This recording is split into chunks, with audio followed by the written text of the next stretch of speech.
Hey guys, this is Billy from Adult Cello, and today we're doing something a little bit different. We're going on a field trip. So the reason I'm making this video, I completely remember how it was to be a beginner, an adult, and you want to get going. You don't really know how to rent an instrument, and then for me, just physically going into the shop was totally intimidating.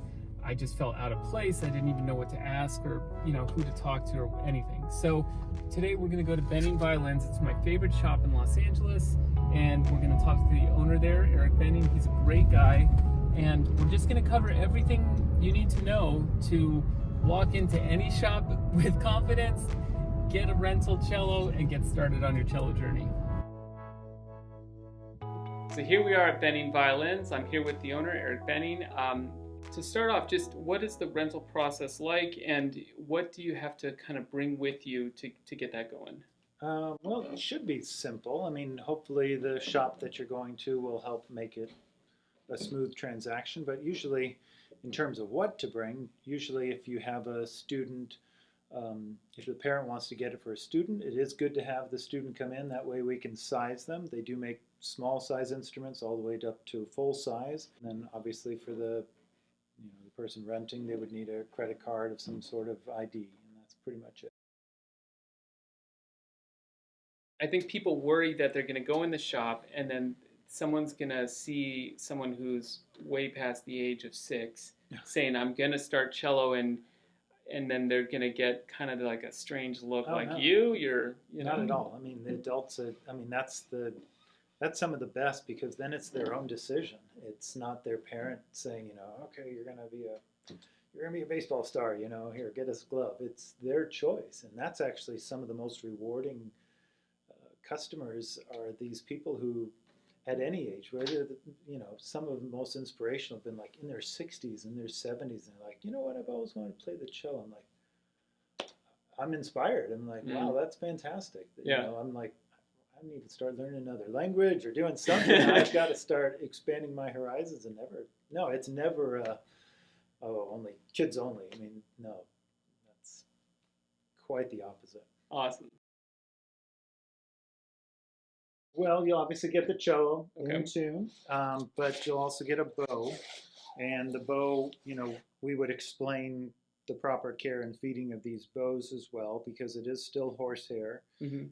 So we'll instruct everybody not to touch the hair with their fingers. Usually the very first reaction to everybody seeing a bow is to run their fingers over it.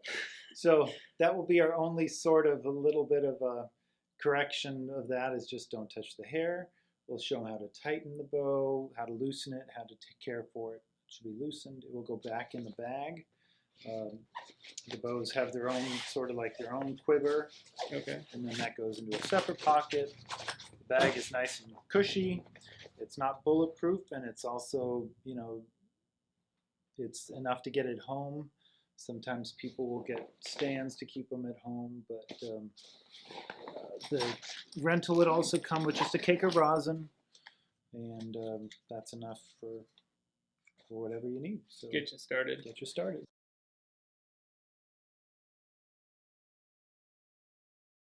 It will depend on the shop. We have a few 7/8 size rentals. Usually, yeah, if you've got a very small hand, or some people have really short pinkies or something like that, if it's physically not possible to play the regular full-size instrument, yeah, you look for 7/8 or even a 3/4, because if you're beginning and you've got a very small hand, it's actually easier to start on something smaller, obviously, and then you kind of learn the stretch. Even myself with a big hand, when you first start playing, you're like, wow, that's wider than I thought I'd have to stretch. So Totally. It takes a little bit of getting used to, but a lot of it's the purview of the teacher too. Some teachers are very animate about keeping their students in very small instruments and moving them up very slowly.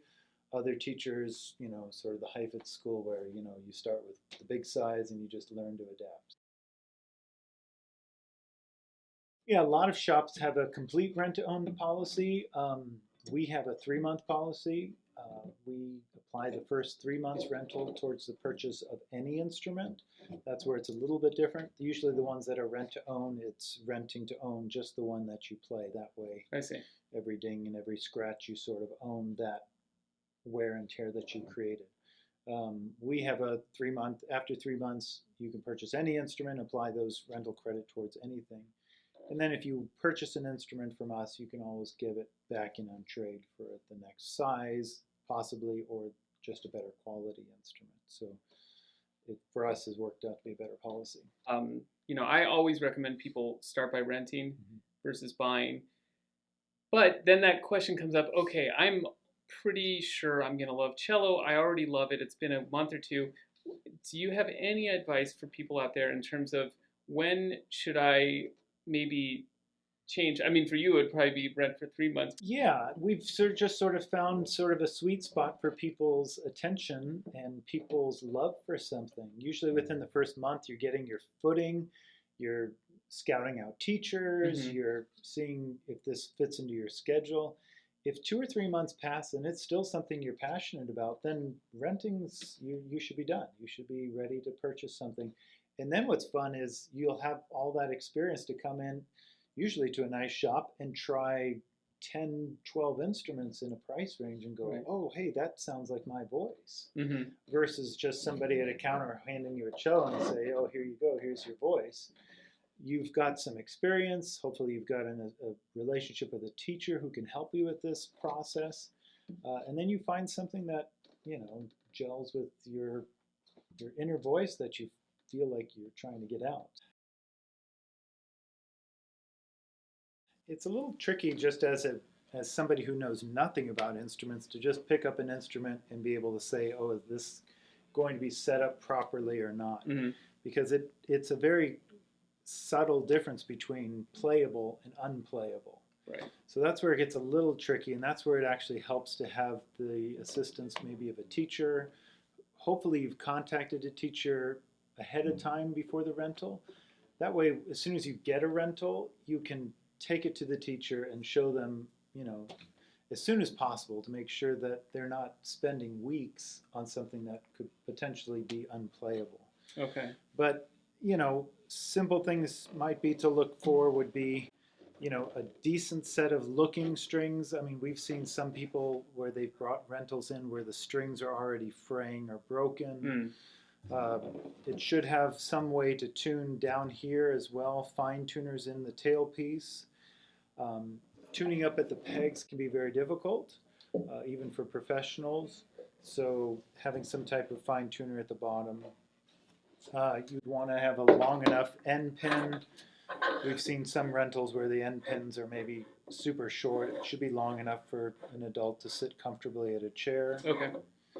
And then things that get a little bit more complicated would be enough curve in the bridge and height of the bridge. But it's a subtle thing to know what that. Kind of a big ask for a beginner. Yeah, for somebody just walking in, that might be a little bit much to ask. But that's great. That's a lot to look for, just to be careful. And then, are there any red flags that you could think of in terms of like going to a music store or a violin shop?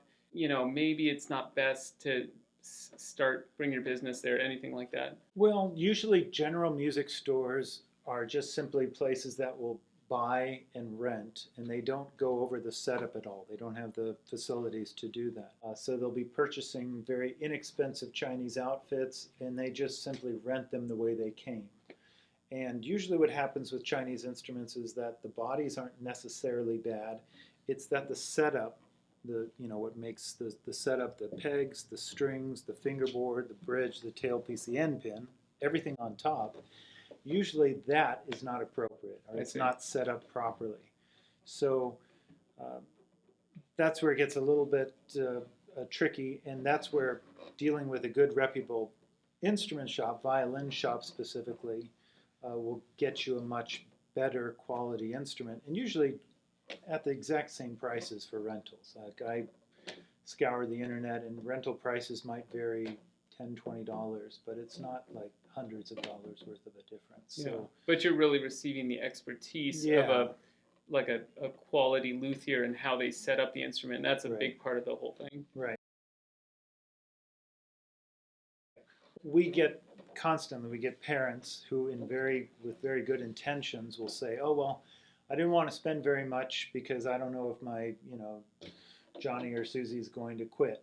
And so they'll spend, $200 on a cello or $400 on a cello. But the trouble will be that it won't be playable. And so the issue with that is, as a beginner, you won't know that it's not playable. You'll just blame yourself. You'll go, Right. well, obviously I'm a horrible cellist. I quit. And we'll see that time and time again. And the people come into the shop discouraged, saying, look, I bought this and I can't play it. It must be my fault. And we'll look at the instrument and go, look, Yo-Yo Ma couldn't play this cello. It's physically not playable. Right. And it's not their fault.